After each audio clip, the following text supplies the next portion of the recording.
the 1st of July. And now I can rouse neither body nor soul. I am so shattered physically, it is almost 1 o'clock. After I've had my coffee, I shall try to get a bit of sleep. And at 4:45 to S's. My day is sometimes made up of 100 days, but now I am completely exhausted. Last night, at 7 o'clock, I was cast into a hell of alarm and despondency brought on by the new regulations. It was all to the good, I suppose, since it helped me to get some idea of the fear felt by so many others, for fear was something I had almost forgotten. Then, at 8 o'clock, I was all peace again, and I was almost proud of the fact that, exhausted though I was, I could still give 1.5 hours of Russian conversation. In the past, I would have telephoned to cancel it with some excuse about feeling unwell. And tonight, it'll be a new day, and I'll be seeing somebody else in trouble, a Catholic girl. For a Jew to be able to help a non-Jew these days gives one a peculiar sense of power. Sun on the balcony, and a light breeze through the jasmine. As I said, a new day has dawned. How many of them have there been since 7 o'clock this morning? I shall linger another 10 minutes with the jasmine, and then on the household bicycle, for which we have a permit, to see the friend who has been part of my life for 16 months, and whom I feel I have known for 1,000 years, yet who can still suddenly present me with an aspect so new that I catch my breath with surprise. Oh yes, the jasmine. My God, how is it possible it stands there squeezed between the neighbor's bare wall and the garage, overlooking the flat, dark, muddy garage roof? It is so radiant, so virginal, so unrestrained and so tender among all that grayness and that muddy darkness, an exuberant young bride lost in a back street. I can't take in how beautiful this jasmine is, but there is no need to. It is simply enough to believe in miracles in the 20th century. And I do, even though the lice will be eating me up in Poland before long. That jasmine, words fail me when it comes to that jasmine. It has been there a long time, but only now are words beginning to fail me about it. July 2nd. When my alarm went off at 7 o'clock, I opened my eyes. The morning leapt as large as life through my window and into my little room. The city was there below. I could tell from the sounds of the tram.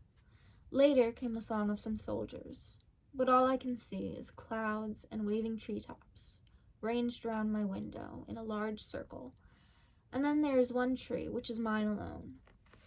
Last night, a single star danced round its trunk. Nothing but sky and foliage in front of my window, and small city noises now and then from below. I must guard against becoming reckless. Yesterday afternoon, after the jasmine, I nearly was. Nor did it stop with the jasmine. On my way to him, I came across dark red roses climbing up the wall of a house in a long terrace.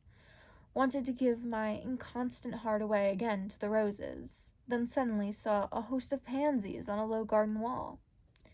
Later, I asked S, "Isn't it almost godless to keep having such faith in God in times like these? And isn't it frivolous," I asked him, "to go on finding life so beautiful?" Suffering is not beneath human dignity. I mean, it is possible to suffer with dignity and without. I mean, most of us in the West don't understand the art of suffering and experience 1,000 fears instead. We cease to be alive, being full of fear, bitterness, hatred, and despair.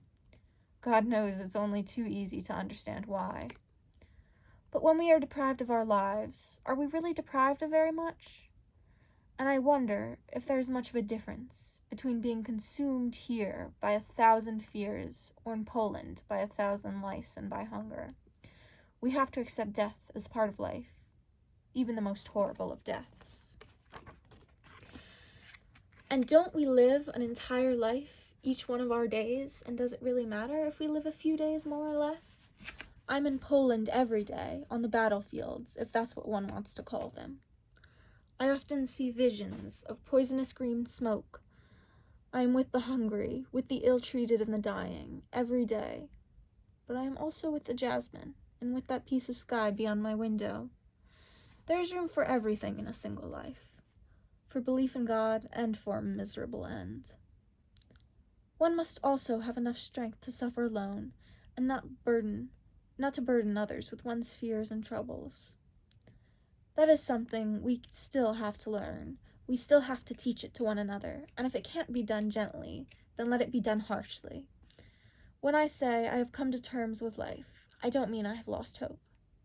Everything is simple misunderstanding. Sometimes, when I say something like that, people take it for something I did not mean. What I feel is not hopelessness, far from it. What do I mean exactly? Perhaps I have lived this life 1,000 times over already, and I have died 1,000 deaths. So can there be anything new under the sun? Am I blasé, then? No. It is a question of living life from minute to minute, and taking suffering into the bargain.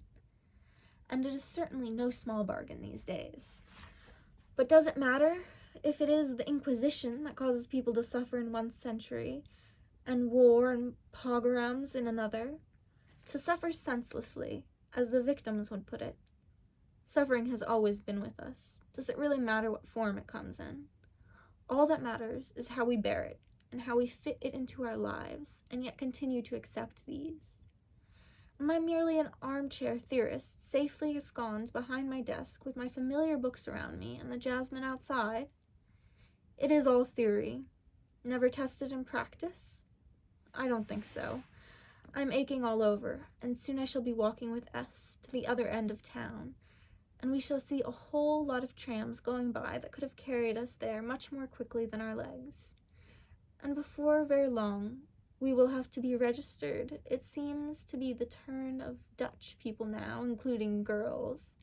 You must not leave, S told me yesterday firmly, and Kath pointed to her bottled strawberries and said, I hope he'll still be there to enjoy these strawberries with us. Yes, all our conversations are now interlarded with some such sentences. Misha had to walk to the station yesterday, and at home they are bound to end up butchering each other these long summer evenings after 8 o'clock, and I think of Miriam's and Renate's pale little faces, and of many, many worried people, and I know it all, everything, every moment, and I sometimes bow my head under the great burden that weighs down on me. But even as I bow my head, I also feel the need, almost mechanically, to fold my hands. And so I can sit for hours and know everything, and bear everything, and go stronger in the bearing of it, and at the same time feel sure that life is beautiful and worth living and meaningful, despite everything.